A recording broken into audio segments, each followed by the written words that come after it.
at DZMM Teleradyo. Patuloy na magbabalita at maglilingkod. Kasapi po ng KBP, ang kapisanan ng mga broadcaster ng Pilipinas. Ang oras... It's 6:03. Good morning. Good morning. Gumising sa umagang puno ng impormasyon at balitang ngayon mo lang malalaman. Anong ganap? Mga eksklusibong panaya mula sa mga taong laman ng balita. Anong ganap? Mga isyu at kwentong dito mo lang maririnig at matutunghayan. Insider ka sa talakayan. Kasama sina Christian Yosores at Victoria Tulad. Huwag nang magpahuli. Alamin kung... Anong ganap? Anong ganap?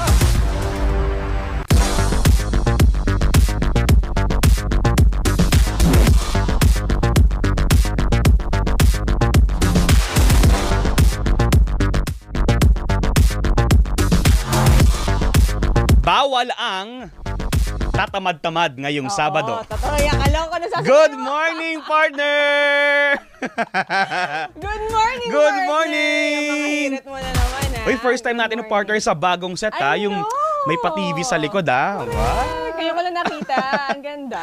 Good morning po, mga kapamilya! Happy Saturday! Good morning, partner! Gising-gising na po. Ako po, mga kaserbisyo, mga kapamilya, June 7, 2025, araw po ng Sabado ngayon. Ako po si Christian Yosores. At ako po si Victoria Tulad. Yes, partner!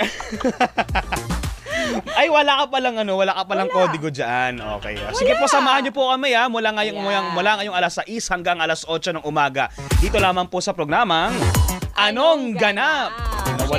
Nawala ng kodigo si partner, kaya pala nagtataka ako. Walang binabase. Oo, partner. Wala talaga. At muli nga po, ako po si Victoria Tulad, ang inyong kaserbisyo sa balita at impormasyon tuwing weekend. Siyempre, dito lamang po yan sa DZMM Radyo Patrol sa East 30 na napakikinggan sa 630 kHz sa AM band at sa bayang napapanood sa DZMM Teleradyo Cable Channel para sa mga balitang kumpirmado. Serbisyong sigurado. Para sa walang patid na pagbabalita at serbisyo publiko, i-follow at i-like ang DZMM Teleradyo official Facebook page at mag-subscribe sa ating DZMM Teleradyo YouTube channel. More than 1 million na po tayo. Kaya subscribe na para sa tuloy-tuloy na live stream at updates. Mahalaga po ang boses ninyo, mga kaserbisyo at kapamilya, sumali sa ating talakayan. Mag-send sa aming Viber number na 0919-278-3000. Pwede rin po sa aming mga social media accounts ng DZMM Teleradyo at promise po ibabasahin namin yan maya-maya lamang.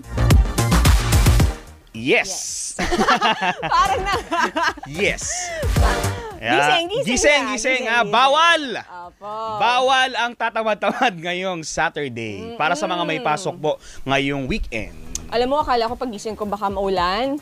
Oo nga. Kasi ulang kagabi, kahapon na bumaha pa yung ibang lugar. So, buti na lang po maganda ang ating umaga ngayong June 7. Pero parang tama ba, partner, may binabantayan tayong LPA. O mamaya may update po tayo mula sa Pag-asa kung nasaan na po yung binabantayan nating weather system sa ating bansa. Pero bago po natin puntahan ang ating mga talakayan ngayong araw, ay muli narito po ang ilang mga malalaking ganap sa linggong nagdaan. Asan na yun? Ayun na. Ako ba? Taas, Ay, onte. Pakitaas pa ng onte. Ay, nababa pala. Baba. Ayan. Ayun pala, binabantay ang LPA sa silang. Parang mga bago, no? Binabantay ang LPA sa silangan ng bansa ang nakapasok na po ng Philippine Area of Responsibility. Posibleng maging unang bagyo ngayong taon, tatawagin itong bagyong Auring. Anong ganap? Oo nga no, first ano pa lang to, if ever, first bagyo pa lang.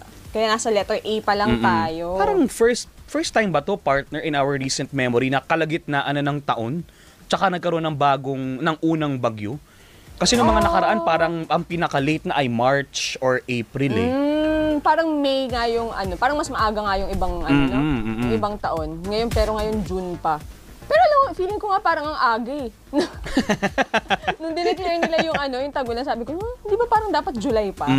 Pero, oo. Meron silang mga di ba, para mga metrics, yung mga pag pinagbabatayan ang Pag-asa para mag-declare sila na, ito na simula na ng tag-ulan, rainy season. Alam mo, kawawa dyan mga estudyante. Na naman. Kasi, kailan? June 16, di ba? Yes. Next week na ba yun? Next week. Next week na, pasukan na po. Sa June 16, ang marami sa mga estudyante, saktong-sakto naman yung yung tag-ulan at saka yung possible na bagyo. Ayan po mga kapamilya, hindi naman po bago yung nakakaranas tayo ng mga bagyo at pag-ulan. Kaya yung mga laging dinadaanan ng bagyo, maghanda na po ng maaga. Opo, tsaka yung mga pananggalang sa ulan, yung mga payong, bota, nako.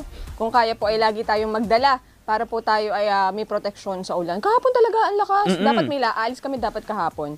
Hindi na kami tumuloy kasi baka bumaha Balita ko nga partner sa Maynila para nag-zero visibility pa for a time nung hapon na napakalakas ng ulan. At di ba sa Antipolo, parang nag-warning, nag-post si Mayor na mag-ingat kasi nga parang may parts na may baha.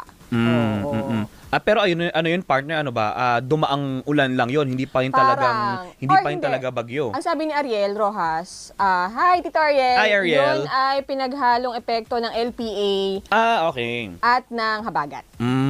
So meron na siyang paramdam Meron ng slight. may paramdam na kaya ganun kalakas. Gaya nga ng sabi ni Ariel palagi, ingat po mga kapamilya ngayong Jabyu, diba? Lagi magdala ng payong at lagi pong manood sa DZMM Teleradio para alam po ninyo ang mga pinakahuling balita sa ating lagay ng panahon. Correct. Anong ganap? Samantala, impeachment trial kay Vice President Sara Duterte tiyak nang masisimulan sa susunod na linggo. Ayon kay Senator Sherwin Gatchalian. Talaga ba? Marcha pa Senado, ikinasa ng iba't ibang grupo. Anong ganap? Final answer na ba yan? Hindi ko masagot. Sure na ba yan, partner? Hindi natin sure, partner, kasi 'di ba nitong last week may kumalat na resolution, draft resolution seeking the dismissal of the impeachment case nang walang trial. At may umamin, nasa kanya nang galing, di ba? Si Senador Bato de la Rosa, nasa opisina niya galing. Di umano ay bukod doon, meron pang dalawa